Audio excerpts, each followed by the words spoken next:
Well, here we are, Chris, in the hut with Expressive E and the Osmose, which is an ongoing saga. Obviously, there's been a lot of things out of your control that mean that we haven't been able to see your original launch, but this is a very late model. This is looking really good. This is, Absolutely. Where are we? Happy to hear that. So we're right before the launch of the mass production. There are still some little details that we have to adjust before we can make it happen. So the fact that there were so many supporters who were backing us back in the day at the end of 2019 gave us the liberty to really make things right. So right now we're still only talking about things like making the final finish to the surface around the plastic part of the body, to improving the visibility of the screen when it comes to viewing angles, the feeling of the keys. There's still a little fine-tuning going on that we do together with artists now that we have more prototypes available. But as you can see, there's been a lot of progress since our last video that we did with you, where Guillaume was still... We didn't have a screen, did we? Yeah, we had a Guillaume in the corner. There was a mock-up screen Yes. back in the time, and Guillaume, our head of product, was sitting, as you perhaps can remember, sitting in the corner and changing the sounds. Now it's all integrated, and it's already looking pretty cool, or we're pretty happy at least. And we take the occasion of the Superbooth to invite people who backed us and let them try out the instruments. So every 15 minutes there are people coming around and checking, and we get their feedback, and it enables us to do the little finish touches on great. the So instrument. it's good. The on-course, you're able to kind of... I mean, I guess component shortages has been a nightmare for everybody, but, you know, yeah. Yeah, we're happy in fact that only some weeks ago we could finally make the announcement that all the components had been secured, because as you know, if there's just one thing that is missing, some potentiometer or whatever, or some chip, you can't produce. But we're happy to have all the components for all the guys who backed us up now available. So this is secured, so it's just about doing some last touches. So I suppose some people might be going, hey, what's this? And just maybe a quick kind of elevator pitch as to what the Osmose is. Yeah, for sure. So the Osmose is kind of... it's not kind of... We think it's a revolutionary instrument in the sense that we offer lots more interactions with the keys for the user. So I just give the very, very basic example of what this does. So we thought of ways how we could improve, augment, expand the keyboard experience of people, so that basically what they do is not only not only enabling a note and then letting go, but also shape the note while doing so in real time. So what we did is you have the ability to trigger the note directly when only pressing like 1 millimeter. Teeny tiny bit of movement, yeah. Play that continuously, just like you would be able to do when you would be singing or, let's say, playing a violin. Then you have a second vertical pressure dimension, which is called the aftertouch, or the high quality aftertouch, due to the fact that it's got so much key travel as well as resolution going on. And as you can already hear, I'm also able to bend the keys to the left, to the right, to play vibrato or to play pitch bending. So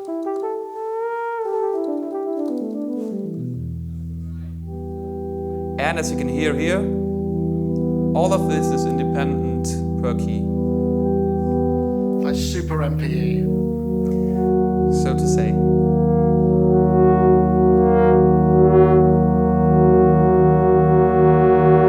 So this is possible mostly because we've got the inbuilt sound engine, which we took from Hakan Audio, who were kind enough to give us their Egan Matrix, which is a polyphonic 24-voice synthesizer, a modular beast, so to say, that was built from the ground up to be able to take all the input data that we have coming from the keypad. They use it in their fingerboard continuum. You perhaps know this red, blackish neoprene surface. Very expressive, yeah. Exactly. So we were able to use their technology as the sound engine inside of the Osmose. However, Osmose can also act as a controller for external instruments, for MPE-enabled instruments. But due to the fact that we respect the normal keyboard player, so that we have the exact same form factor of a normal key, you're able to play normal piano parts on that as well. And with this, actually, you could also replace your normal keyboard controller that you would use to play just regular plugins on your computer, even if they don't support. Yeah, I mean, but this is completely custom keyboard design, isn't it? I mean, this is totally totally new. It was a huge challenge actually to produce that, because normally what you would do is you have people who make the keyboard for you and you just buy it from them. In our case, we had to design every little mechanical part of it and design that from the ground up and make sure to produce that, and it's just been an extremely complicated job. Each key is job. a touche, almost. So to say. So let's have a couple more sounds, because I mean, people who haven't heard this will be hopefully impressed with what they hear, because it really is. So you're just selecting sounds from the internal engine. This is all internal. Yes, this is all internal right now.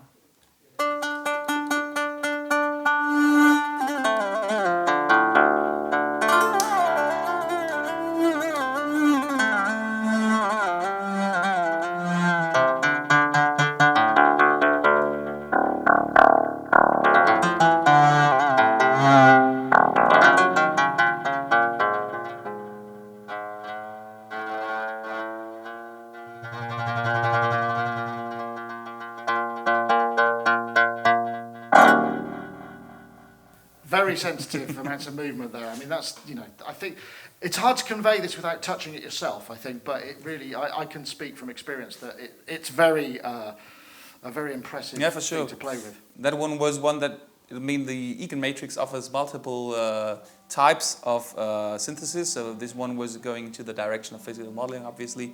There's also subtractive synthesis. There's frequency modulation going on. So there are all kinds of different modules that you can put in to create the sounds. So, I mean, it's fair to say the idea is you would either load patches in here, you would create them via a computer editor to load in. I mean, it's not designed to be the synthesis engine from this GUI necessarily.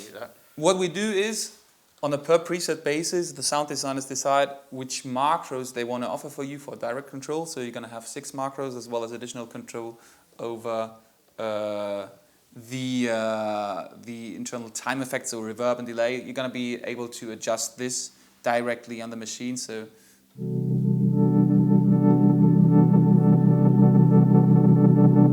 things like that can be adjusted directly here on the screen. You could as well map this to expression panel, but when it comes to really designing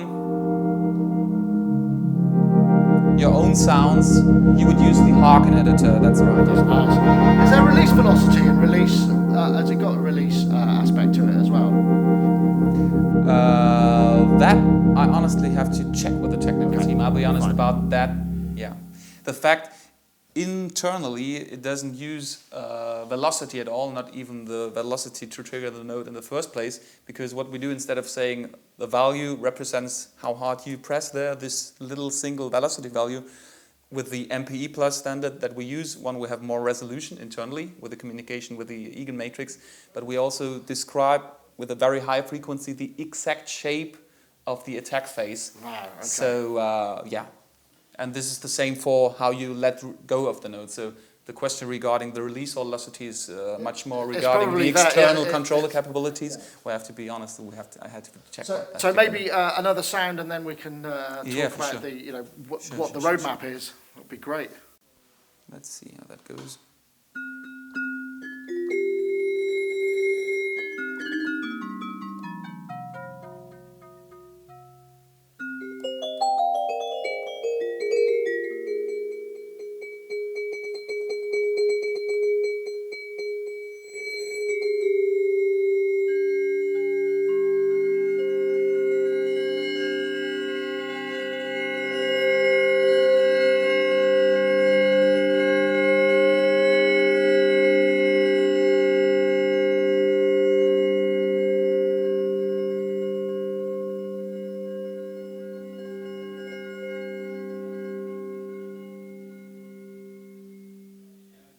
Again, the sensitivity there. I mean, tiny movements, really lovely. Yeah, let me just show you one new feature that we could implement due to the fact that on the hardware side we had to wait a little bit due to COVID.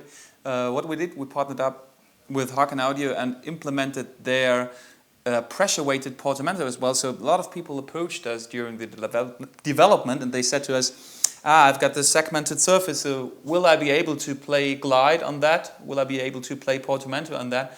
And we found a way to actually do that in a quite a cool way, we think. What we do is, with a pressured weighted portamento, we take into account the balance between two keys. So as soon as you touch another key, when you set an interval and when you set where you want this to happen, the pitch will start to glide into that direction. But only once you let go of the old note, the pitch will arrive at that spot. So what is possible that way is really control the portamento time in a real-time way without actually having to scrape over the surface here. So it sounds like this.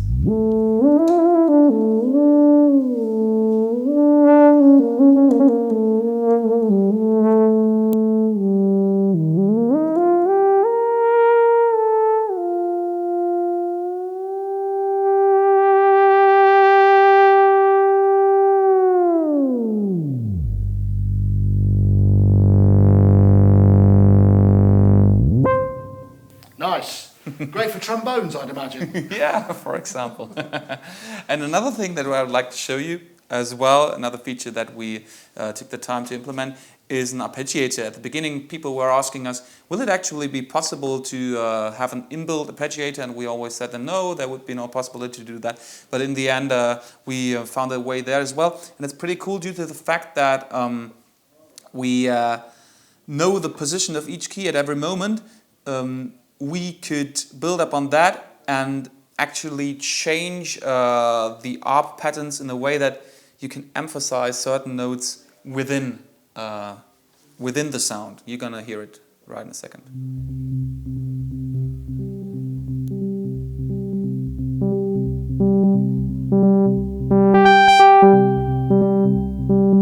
And right now the aftertouch is mapped to the octave range, so it means once I get into the aftertouch part of the sound, it's gonna play that note in higher octaves as well.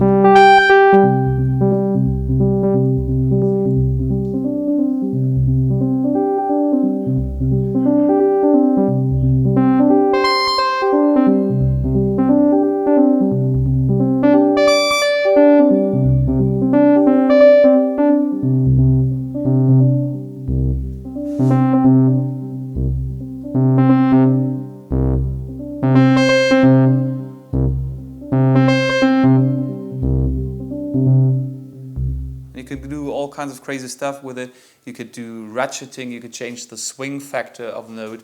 You could do double triggers depending on in which direction you move the key. You could even use the left and right bending on the note, not to change the pitch, but to introduce another variation to the sound. So there's lots of stuff to discover within this MIDI effects thing, which is the arpeggiator right now, the MPE arpeggiator. So where are we? I mean, guess you've got the people who pre-ordered, and then you've got production. Where are we in the kind of grand scheme?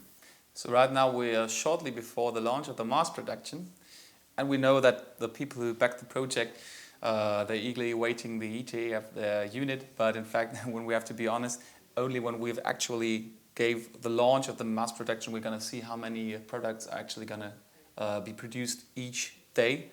So then we have a clear schedule of when exactly people will be able to get their units. So before that I can't give any exact date.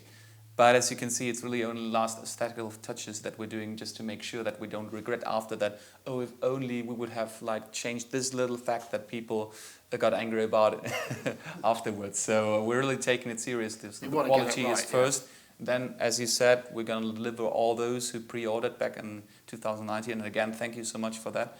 That you did that. It really enabled us to take the time we need and to have also the financial freedom to make things really right. And after that, we're going to have the regular market launch. So we're going to keep you posted, obviously, Sonicstate as well, and inform you. And when the unit is completely ready, obviously, we're going to do an in-depth review, I hope, at Sonicstate. Well, I'd love to, that yes. That would be lovely. Christoph, thank you very much. Thank you so much.